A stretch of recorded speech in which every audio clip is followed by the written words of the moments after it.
I just went to the the Fantastic Beasts fan event they had here in LA. It was actually streamed all over the world, and they showed fans all this new footage. And they also had the actors there, which was awesome. Which, from what we heard, maybe Harry Potter wasn't just a slip of the tongue, but there are actually some real connections to the Harry Potter movies as we know them. Tell us. Very excited. About these. This is Newt Scamander's wand, by the way. You are Newt Scamander. You apparated here. Yes.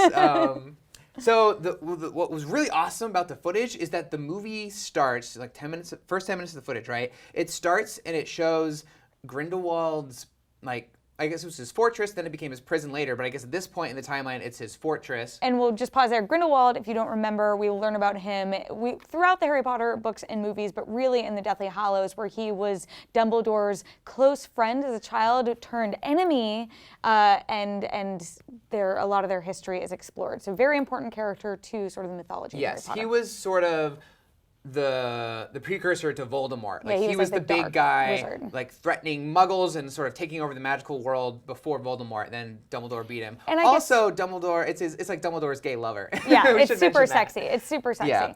But I guess at this time, Grindelwald would probably be coming down from the height of his villainy. No, this is his rising. This is to rising, the height of his villainy. He's at his fortress, right?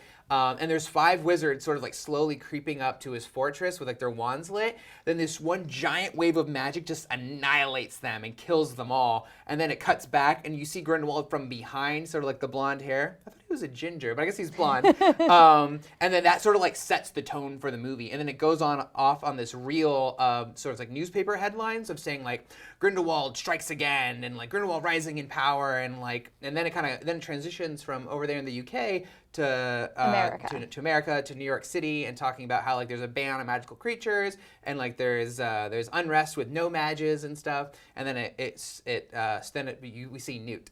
Then a few more things happen, but I just want to stop right there, roll that back, and talk about like, wow, I could not believe they started the movie on something like that. So is that actually the opening of the movie? Yes, that's the first 10 minutes of the movie.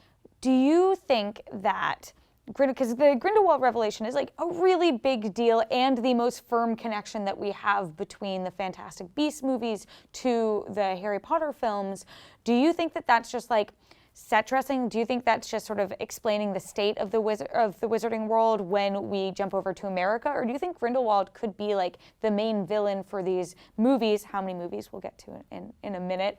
But do you think that he maybe is like the main threat and we're building up to that? I definitely think so. Okay. I feel, we know this just isn't one movie. And so there's going to be more story to tell. And I feel like he might be like the Emperor. Like right now in the first movie, I didn't get the sense that we're going to see him sort of like in the flesh, but I did get the sense that we might have him lurking as sort of this sinister force, and like maybe people who work for him will be seen, and like that what he's doing to the larger magical world across the globe will influence the story and affect the characters. And then maybe later in like a sequel or in a threequel, he'll make his like big debut, because if he is in the UK, right? But I think that being a sort of magical person, you could go to another country, so he could show up in New York or in LA or like in America and recruit and like and instill unrest. Whatever his version of Death Eaters are, have them over here. Yeah, I think that's totally possible. So that gets me really excited, because I don't know if you remember the chapters in the book when they described how Dumbledore beat Grindelwald, and it was like this massive battle, like too crazy and chaotic for words. But so tragic too. Yeah. I think that to me is what's really interesting, is that like we know the tragic side of this story. So I view Grindelwald more as a sympathetic character than necessarily a villainous one, simply because we have this context of his relationship with Dumbledore. Yeah. So I'm very interested to see him as a villain, knowing there is maybe a not so evil side. But my next logical question after hearing Grindelwald is in it, we know that Dumbledore is Newt Scamander's professor before Newt left Hogwarts. Does this mean Dumbledore is in this movie? J.K. Rowling said he was. What? Yes. What? Yes. She was. Do you think that's too much? I'm nervous. I'm like, is like having Dumbledore in here too much? Well, I feel like it sounds like a cameo to me. And she said he has a scene with Colin and Eddie, which is Colin Farrell's character. Percival Graves. And then Newt Scamander is Eddie Redmayne. So it sounds like he'll just have like a cool kind of one scene there, and I think that's cool. Yeah. I think it's not his story. It's not. I don't think he needs to be there to have a large role. Maybe later on he will when Grindelwald comes into the picture. If he does, I'm assuming. Yes. But right now, I think that's a nice thing to have there. Okay, that like I am a big fan of Harry Potter. I have a Harry Potter tattoo. I does. really like Harry Potter, but I've been nervous about this movie. Thinking we were talking a little bit during your magical transit here about how this feels like it could be The Hobbit to the like Lord of the Rings. Fantastic Beasts to Harry Potter sort of comparison, but this to me has me the most excited and interested in these new movies. What did you think about the footage? Like, what are your impressions from what you saw? Did this make you more excited than you were before? Well, I think that's what Juan's been missing is sheaths. I know I just sort of have pulled his out of a cane, but it feels so good to like pull this out of this. This is our producer Tom's wand. I don't want to break it. He'll shut down Keeping It Real and probably murder me off camera. So, I hope not. But so just real quick, the rest of what I saw was like Newt on a boat. He lands in New York. And he goes through customs, and there's the funny joke about he switches his suitcase, which has all his magical creatures, and they open it up, and it's just got clothes in it because that magical little button. Then he goes, and then he I don't know where he's on the way to, probably I think a bank, because he stops out in front of a bank, and there's an anti-wizard rally in front of there by a woman named Mary Lou Barebone, and she's out there. Ezra Miller's character, who's her son, Credence Diggory. Yeah, we knew that they're part of the New Salemers, yes, right? Which is this organization that's anti-wizard. Yes, and then as they're there, one of the sisters, I believe it's Tina, is in the crowd eating a hot dog. Very New York thing to do. She's like a wizard in disguise, a witch in disguise. And then Dan Fogler's character, who is there's a lot of new Harry Potter character names. You're still so I have to like use my cheat sheet here.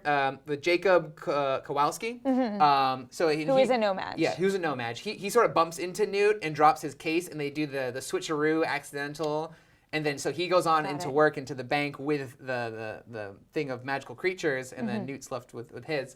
And then while he's walking up the steps, a guy, like a businessman, tosses a coin to a bum on the street with like a hat full of money, full of change, and then it's a niffler, right? Sticks its little like claws and like nose out, and he hops out of the bag, and then he goes after the coin, and it's this funny little thing, and then so it's just kind of a cool, like, interesting.